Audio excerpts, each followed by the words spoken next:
சூத்ரம் சூத்ரம் சூத்ரம் சூத்ரம் சூத்ரம் சூத்ரம் பரிகாரியே உமக்கு சூத்ரம் சூத்ரம் சூத்ரம் சூத்ரம் சூத்ரம் எல்லா நாமத்திற்கும் மேலான நாமமே சூத்ரம் சூத்ரம் சூத்ரம் சூத்ரம் சூத்ரம் எங்களுக்காக இந்த உலகில் வந்தீரே இயேசுவே உமக்கு சூத்ரம் இயேசுவே உமக்கு சூத்ரம் சூத்ரம் சூத்ரம் சூத்ரம் சூத்ரம் எங்களை காத்தவரே உமக்கு சூத்ரம் சூத்ரம் சூத்ரம் நீதிபதியே உமக்கு சூத்ரம் நியாயாதிபதியே உமக்கு சூத்ரம் சூத்ரம் சூத்ரம் சூத்ரம் சூத்ரம் அதிபதியே உமக்கு சூத்ரம் சூத்ரம் சூத்ரம் சூத்ரம் சூத்ரம் சூத்ரம் நல்லவரே வல்லவரே உமக்கு சூத்ரம் சூத்ரம் சூத்ரம் ஆட்டுக்குட்டியே உமக்கு சூத்ரம் சூத்ரம் சூத்ரம் சூத்ரம் சூத்ரம் நல்லவரே உமக்கு சூத்ரம் சூத்ரம் சூத்ரம் சூத்ரம் சூத்ரம் சூத்ரம் சூத்ரம் சூத்ரம் அதிகமாக நேசிக்கும் நல்ல தகப்பனே இந்த வேலையில் உங்களை சூத்திரிக்கிறோம் ஆண்டவரே ஆமாண்டவரே இந்த ஆராதனை வேலையில் ஆமாண்டவரே உங்களை சூத்திரிக்கிறேன் நன்றி ஆண்டவரே இந்த காணொலியை பார்க்கிற எல்லா மக்களையும் ஆசிரியங்க ஆண்டவரே ஆமாண்டவரே எல்லாரும் ரிச்சுக்குள்ள நடத்துங்க ஆண்டவரே எல்லா தேவைகளையும் சந்திங்க ஆமாண்டவரே இந்த காணொலியின் மூலம் ஆமாண்டவரே நிறைய பேர் தோட பண்ணும் ரிச்சுக்கு பண்ணும் ஆண்டவரே உதவி செய்யுங்க ஆண்டவரே ஆராதனை எடுத்து வழிநடத்துங்க ஆண்டவரே ஆரம்பம் முதல் முடிவு வரை நீரே எடுத்து வழிநடத்துங்க ஆண்டவரே உதவி செய்யுங்க எல்லாரையும் ஆசிரியங்க எல்லாரையும் காத்துக்கொள்ளுங்க ஆண்டவரே இயேசுவின் நாமத்தில் பிதாவே ஆமென். கர்த்தருடைய பரிசுத்த நாமத்துக்கு ஸ்தோத்திரம் உண்டாவதாக. இயேசு கிறிஸ்துவின் நாமத்தினால வீட்டில் அமர்ந்தபடி காணொலி மூலியமாகவும் இதை பார்த்து கொண்டிருக்க ஒவ்வொருவரையும் கர்த்தராகிய இயேசு கிறிஸ்துவின் நாமத்தினால் அன்போடு கூட வரவேற்கிறோம். கர்த்தரை துதியுங்கள், அவர் நல்லவர், அவர் கிருபை என்றும் உள்ளது. நம்முடைய தேவன் நம்முடைய கர்த்தராகிய இயேசு கிறிஸ்து நல்லவராக இருக்கிறார். ஹல்லேலூயா. 136 சங்கீதத்தில் பாடி இருக்கிறபடி ஒருவராய் பெரிய அதிசயங்களை செய்கிறவரை துதியுங்கள், அவர் கிருபை என்றும் உள்ளது. நம்முடைய தேவன் நமக்கு அதிசயங்களை செய்கிற தேவனாக இருக்கிறார், அற்புதங்களை செய்கிற தேவனாக இருக்கிறார். உற்சாகமாய் பாடுவோம், தேவ கிருபை என்றும் உள்ளது, அவர் கிருபை என்றும் உள்ளது. ஹல்லேலூயா. தேவ கிருபை என்றும் உள்ளது, அவர் கிருபை என்றும் உள்ளது. அவரை போற்றி துதித்து பாடி அல்லேலூயா என்றார் பரிபோம். அவரை போற்றி துதித்து பாடி அல்லேலூயா என்றார் பரிபோம். நெருக்கப்பட்டோம் மடிந்திடாமல் கர்த்தர் நம்மை காத்ததாலே. நெருக்கப்பட்டோம் மடிந்திடாமல் கர்த்தர் நம்மை காத்ததாலே. அவர் நல்லவர், அவர் வல்லவர், அவர் கிருபை என்றும் உள்ளது.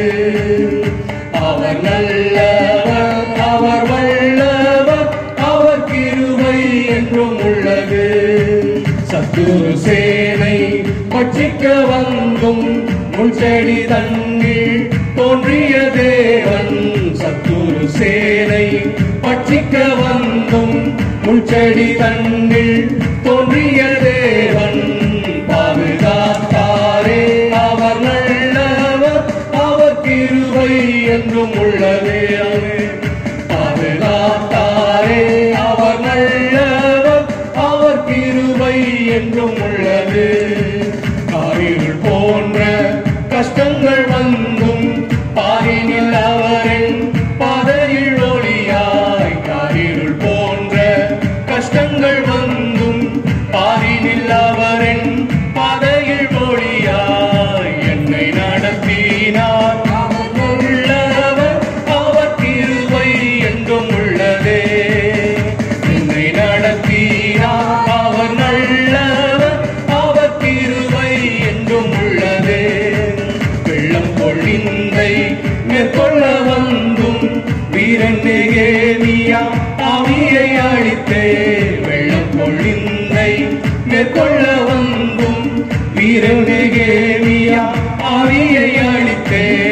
திட நம்பிக்கை தைரியம் நீந்தாரே, அவர் கிருபை என்றும் உள்ளதே. திட நம்பிக்கை தைரியம் நீந்தாரே, அவர் கிருபை என்றும் உள்ளது. நித்திய தேவனாம் சத்தியவாரன்தான் நித்தமும் நம்முடன் இருப்பதாலே.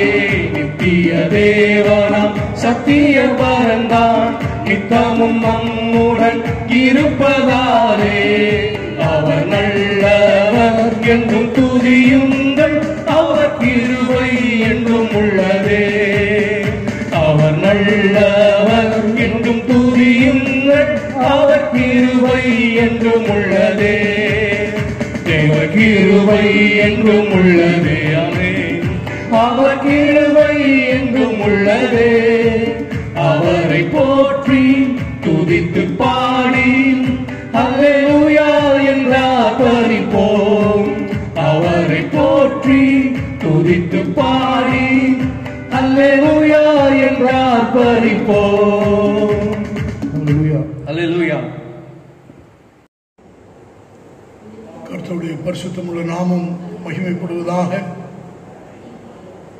என் அன்பிற்குரிய சகோதர சகோதரிகள், கர்த்தருடைய ஊழியர்கள், உலகமெங்கும் இருந்து இந்த ஆராதனையில் பங்கு பெறுகிற அத்தனை அன்பர்களுக்கும் ஆண்டவர் இயேசு கிறிஸ்துவின் நாமத்தில் என் அன்பின் வாழ்த்துக்களை நான் தெரிவித்துக் கொள்கிறேன். இந்த நாளிலும் நாம் கர்த்தருடைய சமூகத்தில் கர்த்தருடைய வார்த்தையை தியானிக்க இருக்கிறோம். வேத புத்தகத்திலிருந்து 138ஆம் சங்கீதம் 6ஆம் வசனத்தை நாம் எடுத்து வாசிப்போம். வீடுகளில் அமர்ந்து கொண்டு வேத புத்தகங்களை கையில் வைத்திருக்கிறவர்கள் என்னோடு கூட உங்களுடைய வேத புத்தகத்தை சங்கீதம் 138க்கு திருப்பி அந்த சங்கீதத்தின் 6ஆம் வசனத்தை என்னோடு சேர்ந்து வாசியுங்கள். கர்த்தர் உயர்ந்தவராய் இருந்தும் தாழ்மை உள்ளவனை நோக்கி பார்க்கிறார். கர்த்தர் உயர்ந்தவராய் இருந்தும் தாழ்மை உள்ளவனை நோக்கி பார்க்கிறார். இன்றைக்கு உங்களோடு நான் பகிர்ந்து கொள்ள இருக்கிற ஒரே ஒரு வார்த்தை தாழ்மை என்பது. ஆண்டவர் தம்முடைய ஜனங்கள் தாழ்மை உள்ளவர்களாய் இருக்க வேண்டும் என்று விரும்புகிறார். கர்த்தர் உயர்ந்தவராய் இருந்தும் தாழ்மை உள்ளவனை நோக்கி பார்க்கிறார். இந்த உலகத்தில் கடவுள் என்று ஒருவர் இருப்பாரானால் அவர் என்னை நோக்கி பார்ப்பாரா என்கிற கேள்வி அநேகருக்கு இருக்கிறது.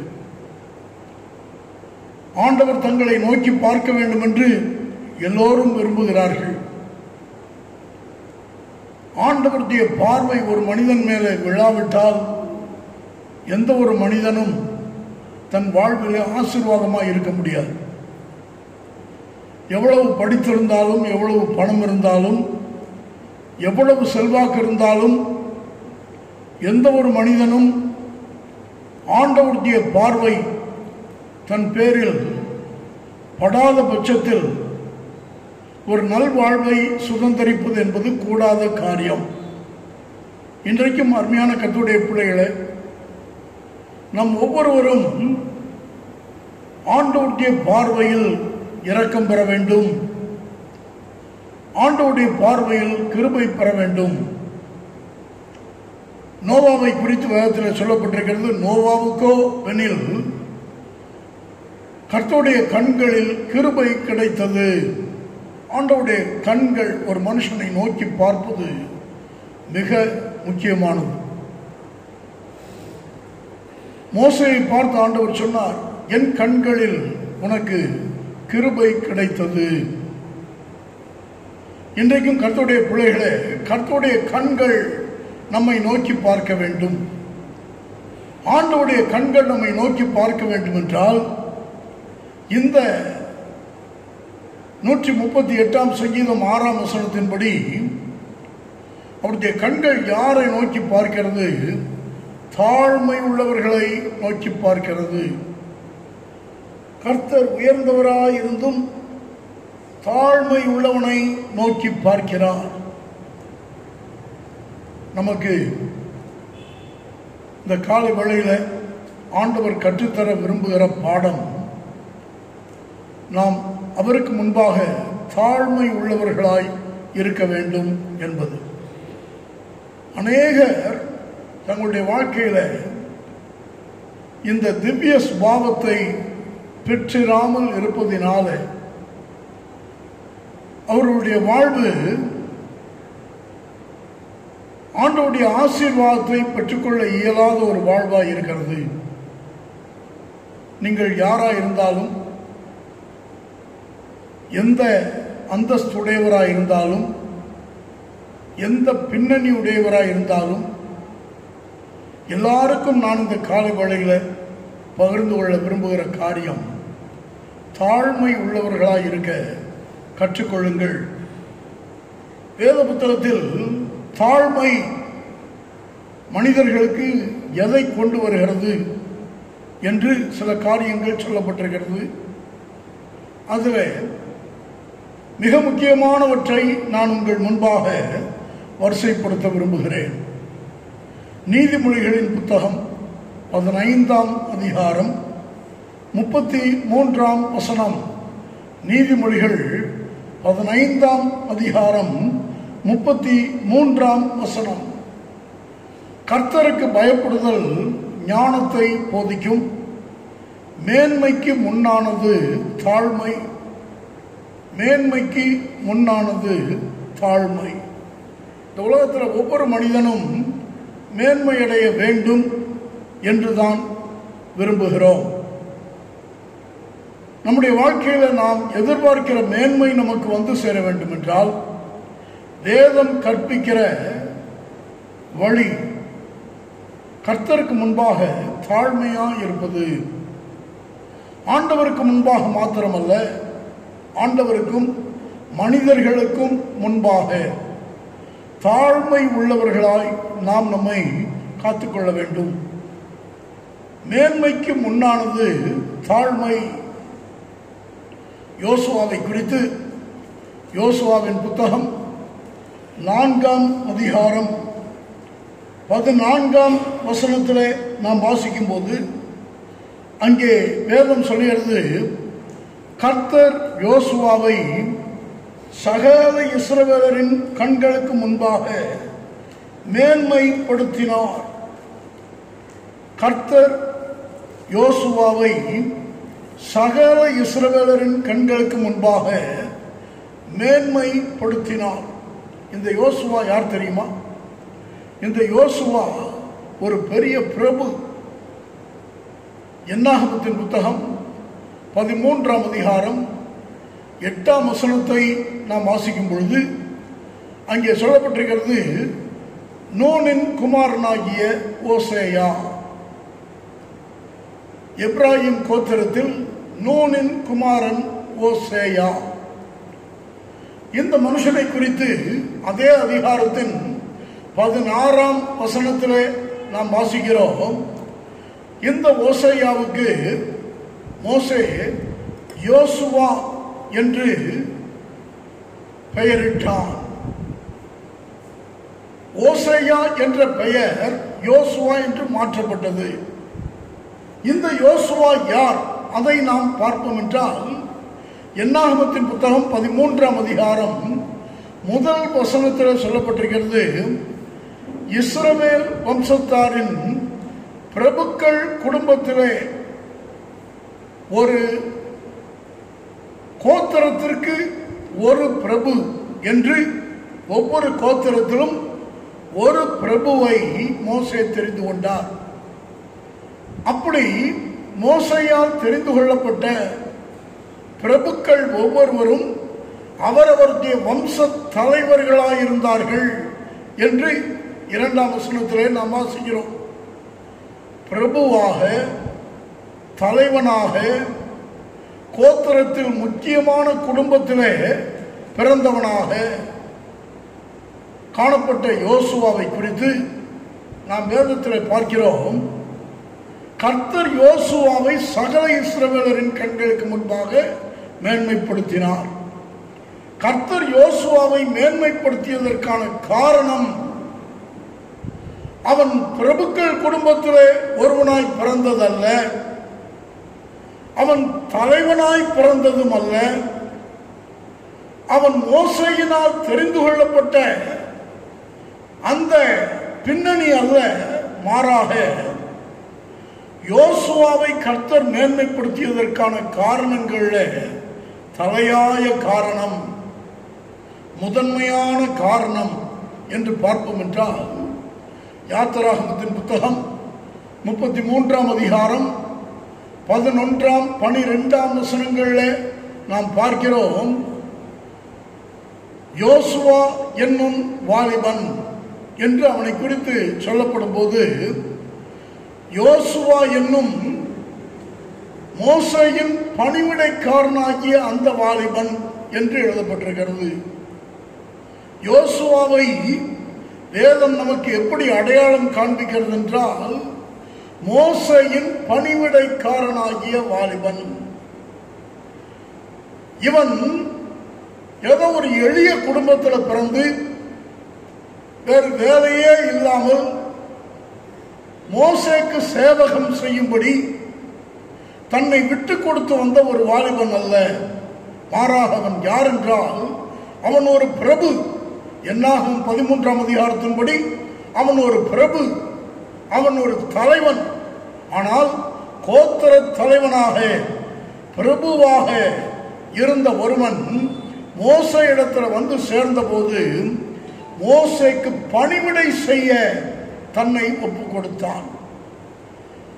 அந்த பணிவிடை வாலிபனைத்தான் கர்த்தர் சகல இஸ்ரவேலரின் கண்களுக்கு முன்பாக மேன்மைப்படுத்தினார். வேதம் சொல்கிறபடி நாம் வாசித்த அந்த நீதிமொழிகள் 15:33 மாத்திரமல்ல, நீதிமொழிகள் 18:22 பார்க்கிறோம். மேன்மைக்கு முன்னானது தாழ்மை. சகோதரனே, சகோதரியே, நீங்கள் உங்களை தாழ்மை உள்ளவர்களாய் காத்து கொண்டால் மேன்மை உங்களை தேடி வரும். நானும் நீங்களும் மேன்மை அடைவதற்கு வேதம் நமக்கு கற்பித்திருக்கிற தலையாய காரியம் தாழ்மை. தாழ்மை இல்லாமல் ஒருவரும் மேன்மை அடைய முடியாது. நம்முடைய படிப்பினாலோ, நம்முடைய அந்தஸ்தினாலோ, நம்முடைய பின்னணியினாலோ, நமக்கு இருக்கிற சாத்தியக்கூறுகளினாலோ, நம்முடைய திறமையினாலோ, நமக்கு இருக்கிற அறிவினாலோ நாம் மேன்மை அடைந்து விடலாம் என்று நாம் நினைப்போம் என்றால், ஒன்றை புரிந்து கொள்ளுங்கள். இந்த உலகத்தில் படித்தவர்கள் அத்தனை பேரும் மேன்மை அடைகிறதில்லை.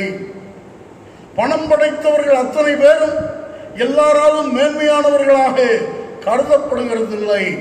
இந்த உலகத்தில் அறிவாளிகள், ஞானிகள், திறமசாலிகள், பலசாலிகள் என்று நாம் பார்க்கிற அத்தனை பேரும் மற்றவர்கள் பார்வையிலே மேன்மைக்குரியவர்களாய் காணப்படுகிறார்களா என்றால் இல்லை என்று ஒரே வார்த்தையில் நாம் பதில் சொல்லிவிடலாம்.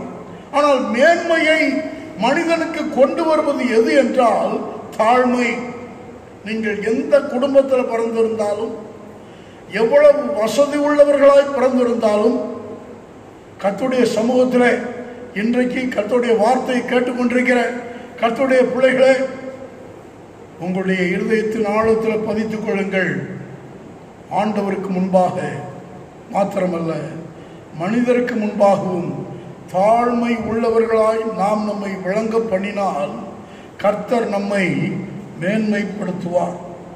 நீதிமொழிகளின் புத்தகம் 29ஆம் அதிகாரம் 23ஆம் வசனத்தை நாம் வாசிக்கும் பொழுது அங்கே சொல்லப்பட்டிருக்கிறது, மனத்தாழ்மை உள்ளவன் கனமடைவான் என்று சொல்லப்பட்டிருக்கிறது.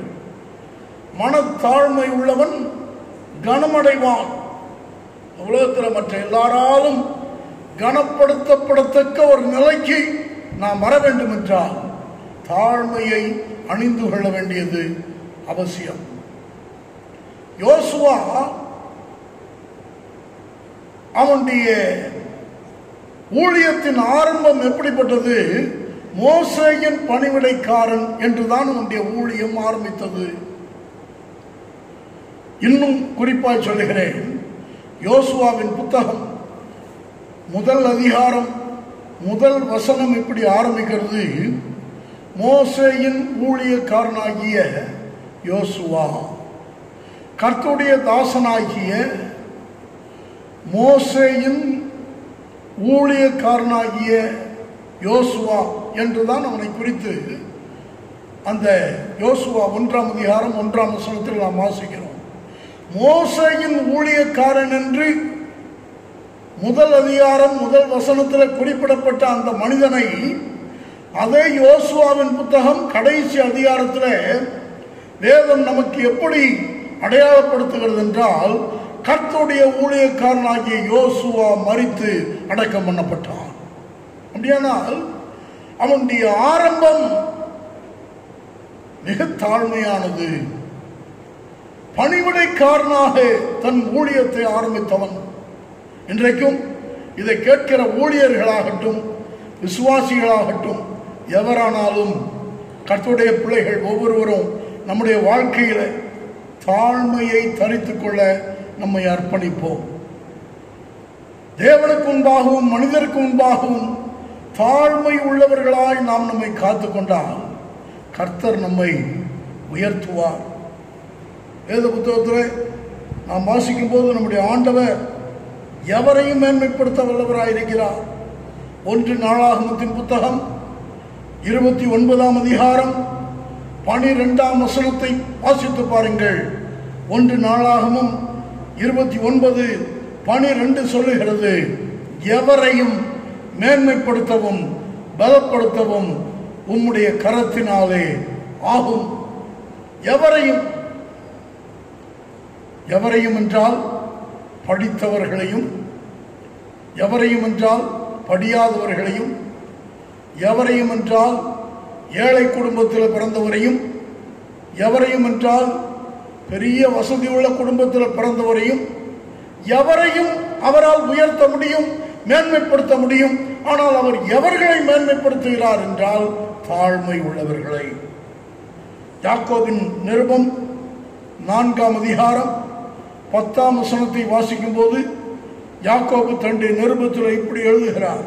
யாக்கோபின் நிருபம் 4ஆம் அதிகாரம் 10ஆம் வசனம், கர்த்தருக்கு முன்பாக தாழ்மைப்படுங்கள், அப்பொழுது அவர் உங்களை உயர்த்துவார்.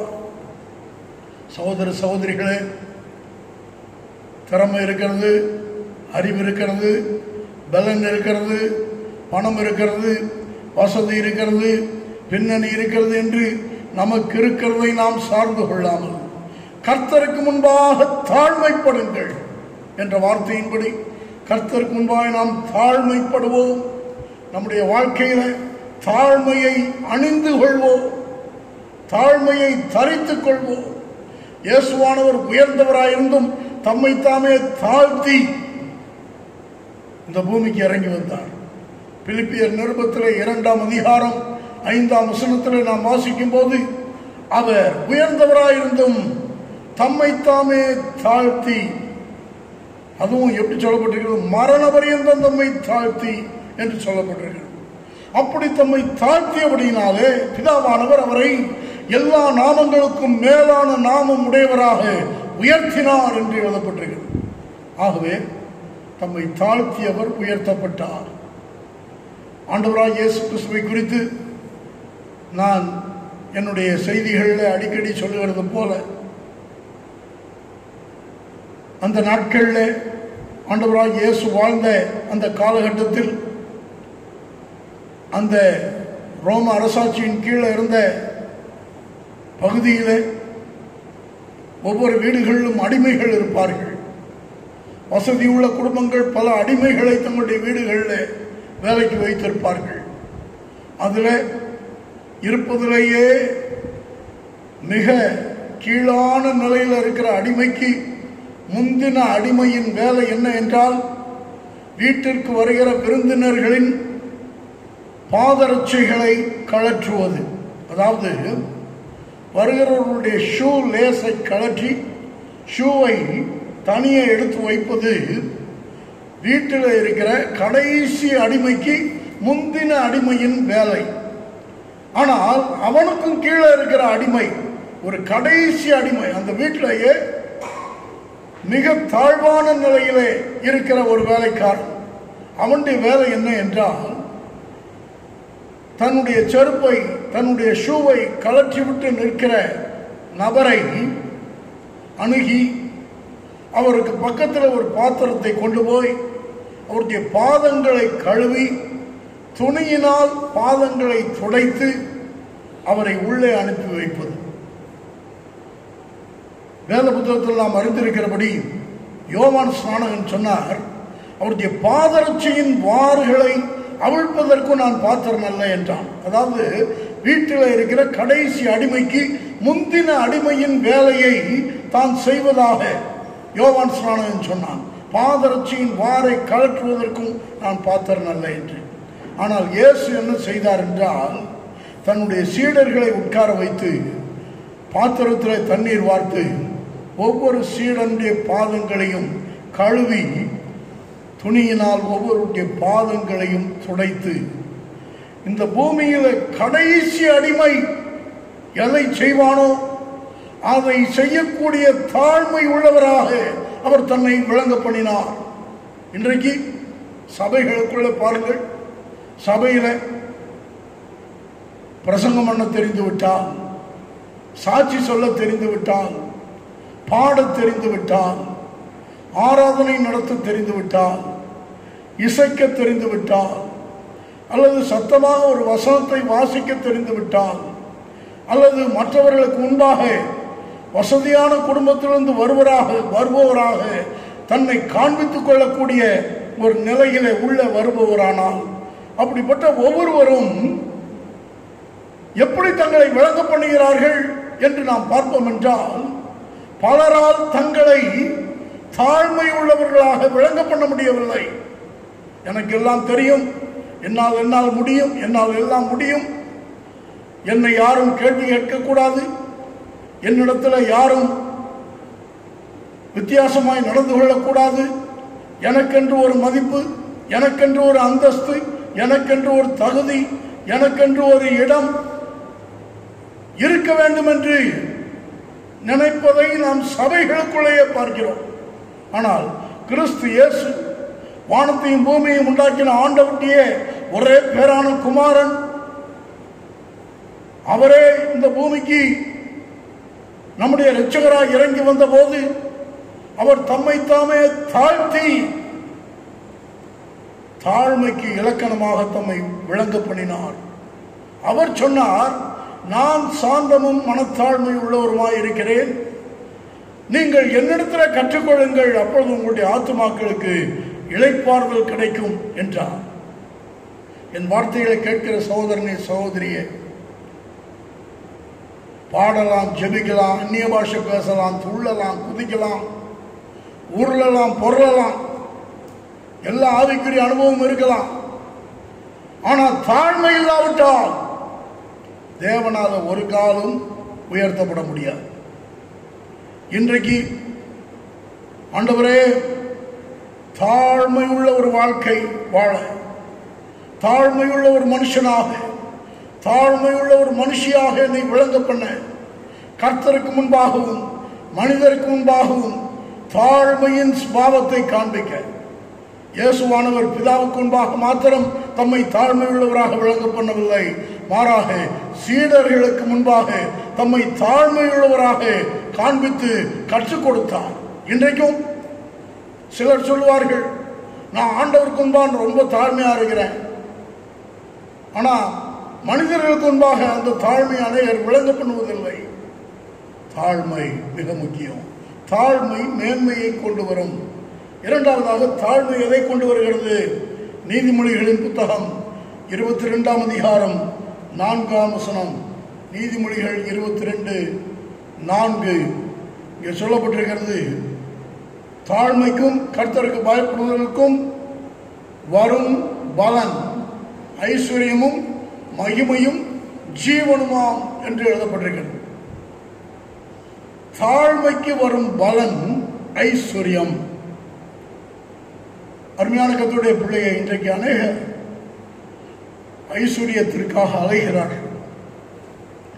ஐஸ்வர்யத்திற்காக அங்கும் இங்கும் ஓடுகிறார்கள். இரவு பகலாக பணம் சம்பாதிப்பதற்கு பிரயாசப்படுகிறார்கள்.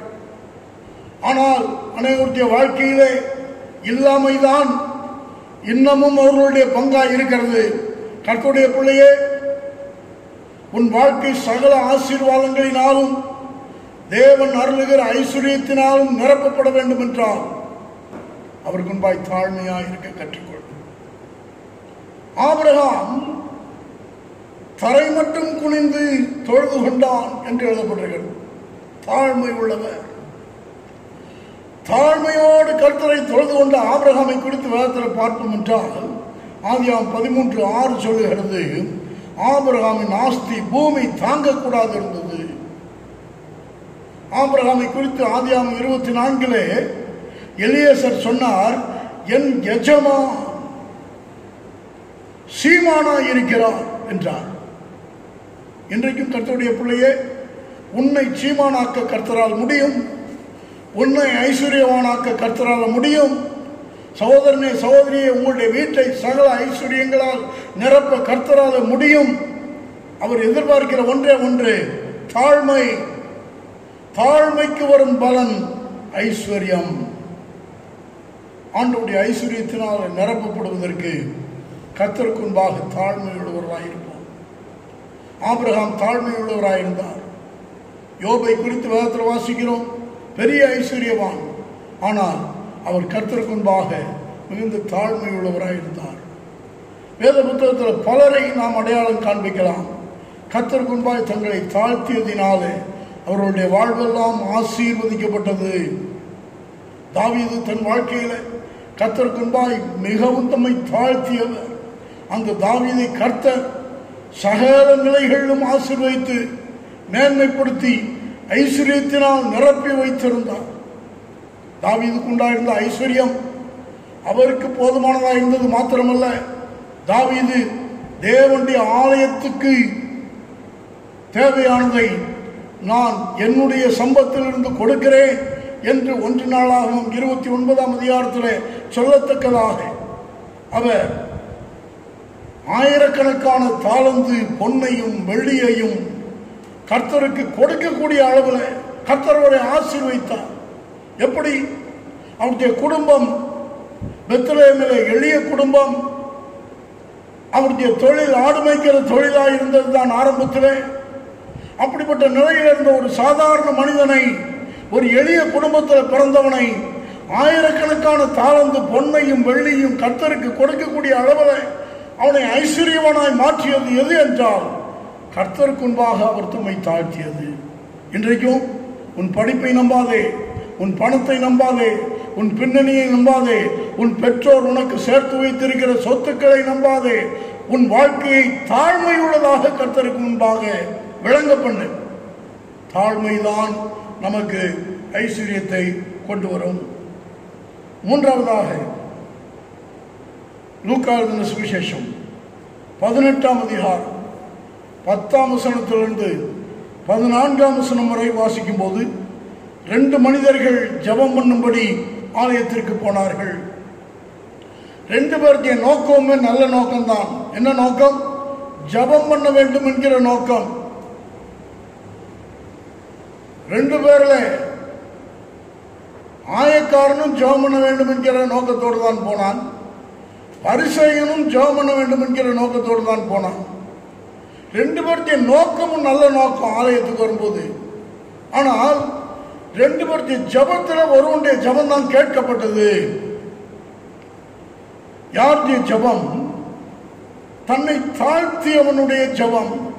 பரிசேயன், நான் உபவாசிக்கிறேன், நான் நன்றாய் ஜெபிக்கிறேன், நான் தசம பாகம் கொடுக்கிறேன், நான் எல்லா நீதிகளையும் நிறைவேற்றுகிறேன் என்றெல்லாம் தனக்குரிய காரியங்களை சொல்லிக் கொண்டிருந்தான்.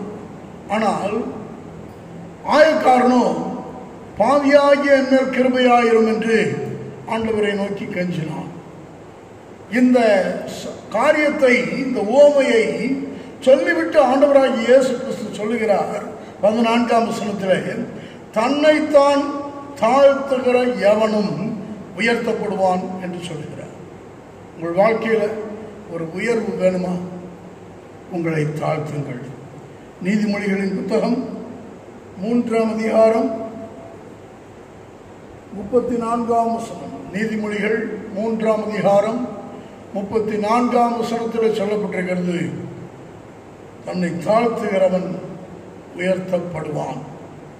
1 பேதுருவின் புத்தகம் 5ஆம் அதிகாரம் 5ஆம் வசனம்.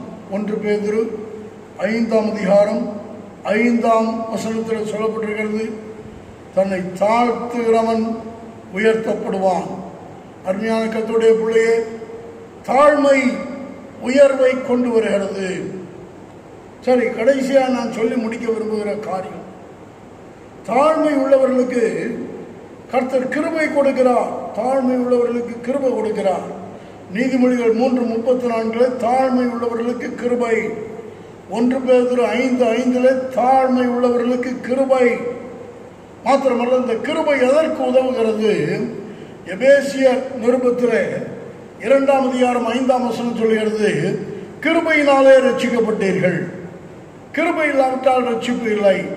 ஒரு கிறிஸ்தவ குடும்பத்தில் பிறப்பதினாலோ அல்லது ஒரு கிறிஸ்தவ பெண்ணையோ கிறிஸ்தவ பையனையோ திருமணம் செய்வதனாலே ஒரு கிறிஸ்தவராக மாறி ரட்சிக்கப்படுகிறேன் என்று ஒருவரும் சொல்ல முடியாது. ரட்சிப்பு கர்த்தருடையது. எந்த ஒரு மனுஷன் தன்னுடைய கிரியையினாலே ரட்சிக்கப்படுவதில்லை. ஆனால் வேதம் சொல்கிறது, கிருபையினாலே ரட்சிக்கப்பட்டீர்கள். சகோதர சகோதரிகளே, ஆண்டவர் நம்மேல் வைத்த கிருபையினாலே அவர் இந்த பூமிக்கு இறங்கி வந்தார். வேதம் சொல்கிறது, கிருபையும் சத்தியமும் அவர் மூலமாய் உண்டாயின என்று யோவான் 1ஆம் அதிகாரத்தில் எழுதப்பட்டிருக்கிறது. ஆண்டவராகிய இயேசு கிறிஸ்துவின் மூலமாய் உண்டான கிருபை, அந்த கிருபை தான் நம்மை ரட்சிப்புக்குள்ளே கொண்டு வந்தது. ரோமர் 6:23 வாசிக்கிறோம், பாவத்தின் சம்பளம் மரணம், தேவனுடைய கிருபை வரமோ நம்முடைய கர்த்தராகிய இயேசு கிறிஸ்துவினால் உண்டான நித்திய ஜீவன். அப்படியானால் கிருபை, அந்த கிருபை இல்லாவிட்டால் நமக்கு ரட்சிப்பு இல்லை. இன்றைக்கு ஆலயத்திற்குள்ளே நாம் வருகிறோம், ஆண்டவரை ஆராதிக்கிறோம், தேவனுடைய பிள்ளைகளாய் வாழுகிறோம் என்றால் அது அவர் மேல் வைத்த கிருபை. ஆகவே தேவனுடைய கிருபை, தாழ்மை உள்ளவர்களுக்கு அவர் கிருபை கொடுக்கிறார். நாம் வாசித்தபடி நீதிமொழிகள் 3:34 1 பேதுரு 5:5 தாழ்மை உள்ளவர்களுக்கு அவர் கொடுக்கிற கிருபையை நமக்கு எடுத்து காண்பிக்கின்றன. முதலாவது அது ரட்சிப்பிலே விளங்குகிறது. இரண்டாவது, எபிரேயர் 12ஆம் அதிகாரம் 28ஆம் வசனத்தை வாசிக்கும் போது அங்கு சொல்லப்பட்டிருக்கிறது, அசைவில்லாத ராஜ்யத்தை பெறுகிறவர்களாகிய நீங்கள் பயத்தோடும் பக்தியோடும் தேவனுக்கு பிரியமாய் ஆராதனை செய்யும்படி கிருபையை பற்றிக்கொள்ள கடவோம். ஆராதனை செய்வதற்கும் இந்த கிருபை தான் நமக்கு உதவி செய்கிறது. கர்த்தருடைய கிருபை இல்லாவிட்டால் ஆராதனையில நம்முடைய பாட்டு நன்றாயிராது, நம்முடைய செய்தி நன்றாயிராது, நம்முடைய ஆராதனை நன்றாயிராது. எல்லாமே நமக்கும் சலிப்பா இருக்கும், மற்றவர்களுக்கும் சலிப்பா இருக்கும். ஆராதனையில் கிருபை இருக்கணும். பாட்டு பாடுறவங்க பாட்டுல கிருபை இருக்கணும். ஜெபிக்கிறவங்க ஜெபத்துல கிருபை இருக்கணும். ஆராதிக்கிறவங்களுடைய ஆராதனையில கிருபை இருக்கணும். இயேசு கிறிஸ்து பேசிய போது அவருடைய வாயிலிருந்து புறப்பட்டு வந்த கிருபையுள்ள வார்த்தைகளை குறித்து எல்லோரும் ஆச்சரியப்பட்டார்கள். செய்தியில கிருபை இருக்கணும். கிருபை, அந்த கிருபை தான் மனிதர்களை சந்திக்கும். அந்த கிருபை தான் மனிதர்களுக்கு வாழ்வளிக்கும். அந்த கிருபை தான் மனிதர்களை பலப்படுத்தும். அந்த கிருபை தான் மனிதர்களை சந்தோஷப்படுத்தும். அந்த கிருபை தான் ஆண்டவருக்கும் மகிமையை கொண்டு வரும். இன்றைக்கு அநேகர் தேவ சமூகத்தில் வருகிறோம், ஆனா அந்த கிருபை இல்லாம, உள்ள வரும்போதும் கிருபை இல்லாமலே வந்து வெளியே போகும்போதும் கிருபையை பெற்றுக்கொள்ளாமலே போறாங்க. காரணம், தாழ்மை இல்லை. தாழ்மை, இந்த தாழ்மைதான் கிருபையை கொண்டு வருகிறது. அருமையான கர்த்தருடைய பிள்ளையே, கர்த்தரை ஆராதிப்பதற்கு தேவ சமூகத்தில் கிருபையை பெற்றுக்கொள்ள அவருக்கு முன்பாக தாழ்மைப்படுங்கள். கடைசியாக ஒன்று சொல்லி முடிக்கிறேன். யோவான் 1ஆம் அதிகாரம் 16ஆம் வசனத்தில் அவருடைய பரிபூரணத்தினாலே கிருபையின் மேல் கிருபை பெற்றோம். அவருடைய பரிபூரணத்தினாலே நாம் எல்லாரும் கிருபையின் மேல் கிருபை பெற்றோம். கிருபை ஏற்கனவே இருக்கிற கிருபை போதாது, அதுக்கு மேல கிருபை, கிருபைக்கு மேல கிருபை, கிரேஸ் அப்பான் கிரேஸ், கிருபையின் மேல் கிருபை. கர்த்தருடைய பிள்ளையே, ஆண்டவரிடத்தில் கேளுங்கள், தாழ்மையோடு கேளுங்கள், தாழ்த்தி ஆண்டவருடைய சமூகத்தில் ஒப்பு கொடுத்து, ஆண்டவரே என் வாழ்க்கையில இருக்கிற கிருபை போதாதுங்க தாங்க, இன்னும் கிருபை தாரமாட்டவரே, இன்னும் எனக்கு கிருபை தேவை, இன்னும் கிருபையினால் நீ நிரப்பும் என்று கேளுங்கள். தாழ்மை உள்ளவர்களுக்கு மேன்மை தேடி வரும், தாழ்மை உள்ளவர்களை ஐஸ்வர்யம் தேடி வரும், தாழ்மை உள்ளவர்களுக்கு கர்த்தர் கிருபை கொடுப்பார். அந்த கிருபை நம்ம எதுவரை கொண்டு போகும் என்றால், அசைவில்லாத ராஜ்யத்தை பெற்றுக் கொள்ளும்படி அவரை ஆராதிப்பதற்கு அந்த கிருபை நம்மை தகுதிப்படுத்தி நிறுத்தும். நாம் இந்த பூமியோடு நம்முடைய வாழ்க்கையை முடித்து விடுகிறவர்கள் அல்ல. நமக்கென்று கர்த்தர் ஒரு அசைவில்லாத ராஜ்யத்தை வைத்திருக்கிறார். அந்த அசைவில்லாத ராஜ்யத்தை பெற்றுக்கொள்ளும்படி பயத்தோடும் பக்தியோடும் கிருபையை பற்றிக்கொண்டு நாம் அவருக்குள்ள முன்னேற நம்மை ஒப்பு கொடுக்க வேண்டும். அதற்கு நமக்கு தேவை தாழ்மை. இன்றைக்கு செய்தியை கேட்கிற கர்த்தருடைய பிள்ளையே, அந்த தாழ்மை கர்த்தரிடத்தில் கேட்டு பெற்றுக்கொள்ளும். எத்தனை ஆண்டுகள் ஆவிக்குரிய வாழ்வை நடத்தி கொண்டிருப்பவர்களாக இருந்தாலும் சரி, ரசிக்கப்பட்டு 10 வருஷம் ஆயிடுச்சு, 20 வருஷம் ஆயிடுச்சு, 40 வருஷம் ஆயிடுச்சு, எனக்கு எல்லாம் தெரியும், வேதத்தை கரைச்சி குடிச்சிருக்கிறேன், தலைகீழா வேதத்தை சொல்லுவேன் என்றெல்லாம் நம்மால் சொல்ல முடிந்தாலும் கிருபை இல்லைன்னு சொன்னால் ஒன்றுமே கிடையாது. கிருபை வேண்டும். ஆண்டவரிடத்தில் கிருபை கேட்போம். கண்களை மூடுங்கள், கர்த்தருடைய முகத்தை நோக்கி பாருங்கள். ஹல்லேலூயா. தம் கிருபை பெரிதல்லோ, எம் ஜீவனிலும் அதே இம்மட்டும் காத்ததுவே, இன்னும் தேவை கிருபை தாருவே, இன்னும் தேவை கிருபை தாருவே. எல்லாரும் சேர்ந்து இருக்கிற இடங்களிலேயே, வீடுகளுக்குள்ளே நீங்கள் இருக்கும் பொழுதே ஆண்டவரிடத்தில் இந்த பல்லவியை மாத்திரம் பாடி கர்த்தரிடத்தில் கிருபை கேட்கலாம். கிருபை கேட்போம். தம் கிருபை பெரிதல்லோ, என் ஜீவனிலும் அதே இம்மட்டும் காத்ததுவே, இன்னும் தேவை கிருபை தாருமே, இன்னும் தேவை கிருபை தாருமே. தாழ்மையுள்ளவரிடம் தங்கிடுதே கிருபை, தாழ்மையுள்ளவரிடம் தங்கிடுதே கிருபை, வாழ்நாளெல்லாம் அது போதுமே, சுகமுடன் தம்பலமுடன், வாழ்நாளெல்லாம் அது போதுமே, சுகமுடன் நல்பலமுடன், சேவை செய்ய கிருபை தாருமே, சேவை செய்ய கிருபை தாருமே. கேளுங்கள், கிருபையை கேளுங்கள். ஹல்லேலூயா. ஒவ்வொரு சகோதரனும் கேளுங்கள், ஒவ்வொரு சகோதரியும் கேளுங்கள், ஒவ்வொரு வாலிப பிள்ளையும் ஆண்டவர் நோக்கி பார்த்து கேளுங்கள். வீட்டுக்குள் அமர்ந்திருக்கும் போதே ஆண்டவருடைய சமூகத்தில் உங்களால் முழங்காலில் நிற்க முடிந்தால் முழங்காலில் நில்லுங்கள், எழுந்து நிற்க முடிந்தால் எழுந்து நெல்லுங்கள், அல்லது உட்கார்ந்து கொண்டே ஜெபிக்க கூடுமானால் உட்கார்ந்து கொண்டே கண்களை மூடி ஆண்டவரை நோக்கி பார்த்து, ஆண்டவரே உம்முடைய கிருபை எனக்கு வேண்டும் கர்த்தாவே. ஹல்லேலூயா. என்னை தாழ்த்துகிறேன் ஆண்டவரே, தாழ்த்துகிறேன் ஆண்டவரே. தாழ்மை உள்ளவர்களுக்கு மேன்மை, தாழ்மை உள்ளவர்களுக்கு ஐஸ்வர்யம், தாழ்மை உள்ளவர்களுக்கு கிருபை. என் வாழ்க்கையில தாழ்மை இல்லாமல் என் வாழ்க்கையில் நான் ஒன்றையும் பெற்றுக்கொள்ள முடியாது ஆண்டவரே. ஹல்லேலூயா. நீர் தாழ்மையுள்ளவர்களைத்தான் நோக்கி பார்க்கிறேன்.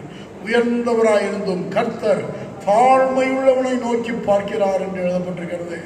ஹல்லேலூயா, ஹல்லேலூயா. ஜெபம் பண்ணுங்க, நல்லா ஜெபம் பண்ணுங்க. கர்த்தர் நோக்கி பார்த்து ஜெபம் பண்ணுங்க. ஆண்டவரே, என் வாழ்க்கையில நான் என்னை குறித்து, என்னை ஒரு பொருட்டாக நான் நினைத்து கொண்டிருந்ததையெல்லாம் உடைய சமூகத்தில் இறக்கி வைக்கிறேன் ஆண்டவரே. நான் ஒன்றுமில்லை கர்த்தாவே. I am nothing, O Lord. I can do nothing. I am nothing, O Lord. ஆண்டவரே, நீதான் எனக்கு உம்முடைய கிருபையை தர வேண்டும். ஹல்லேலூயா, ஹல்லேலூயா. உம்முடைய கிருபை இல்லாமல் என்னால் ஒன்று முடியாது கர்த்தாவே. உம்முடைய கிருபை எனக்கு தாரும். ஹல்லேலூயா. அன்பின் பரலோக பிதாவே, நன்றியோடு நாங்கள் உம்மை துதிக்கிறோம், ஸ்தோத்திரிக்கிறோம் ஆண்டவரே. ஸ்தோத்திரையா, ஹல்லேலூயா. ஸ்தோத்திரம் ஆண்டவரே, ஸ்தோத்திரையா. அந்த ஜூன் மாதத்தின் முதல் வாரத்தில் எங்களை உம்முடைய ஆண்டவரே சமூகத்தில் கொண்டு வந்திருக்காம நன்றியோடு நாங்கள் துதிக்கிறோம், ஸ்தோத்திரிக்கிறோம் ஆண்டவரே. ஸ்தோத்திரம். இந்த மன மகிழ்ச்சி நாள் கால வேலையில நீர் ஆண்டவரே எங்களை மட்டும் ஆண்டவரே நடத்தி வந்த தயவுக்காக நன்றியோடு நாங்கள் துதிக்கிறோம், ஸ்தோத்திரிக்கிறோம். ஆமா ஆண்டவரே, ஸ்தோத்திரப்பா. இந்த நாளில் ஆண்டவரே நாங்கள் கேட்ட வசனத்தின் படி ஆண்டவரே அப்பா நீர் ஆண்டவரே உயர்ந்தவராய் இருந்தும் தாழ்மையுள்ளவரை நோக்கி பார்க்கிற ஆண்டவர். ஆமன் ஆண்டவரே, நீர் உயர்ந்தவர் ஆண்டவரே. அப்பா உம்மிடத்தில் ஆண்டவரே தாழ்மைப்படுகிறவர்களை நீர் நோக்கி பார்க்கிறீர் ஆண்டவரே.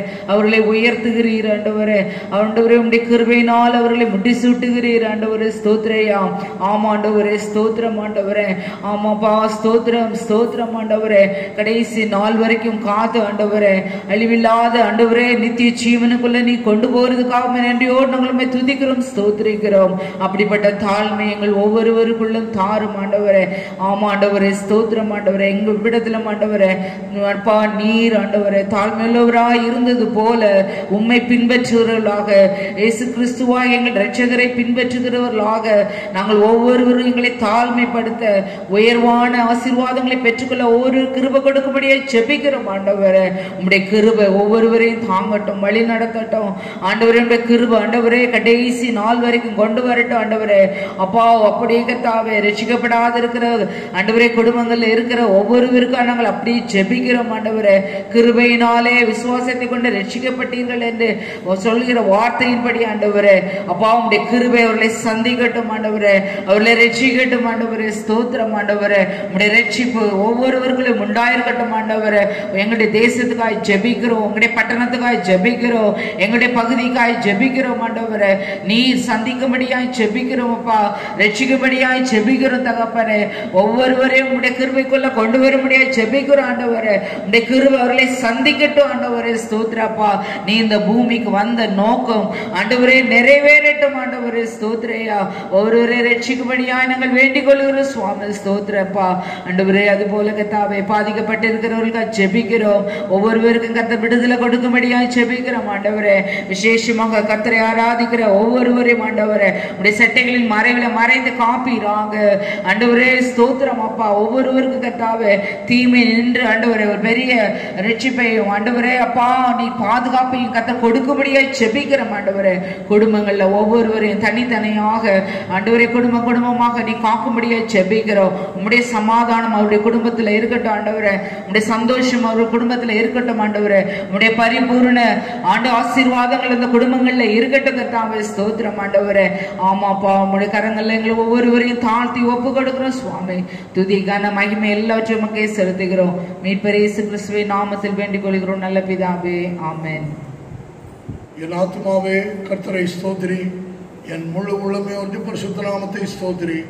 என் ஆத்மாவே கர்த்தரை ஸ்தோத்திரி, கர்த்தர் செய்த சகல உபகாரங்களையும் மறவாதே. ஆமென்.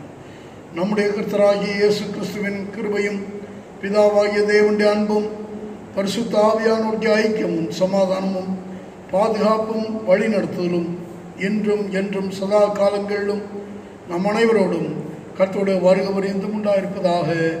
ஆமென். God bless you. God bless you.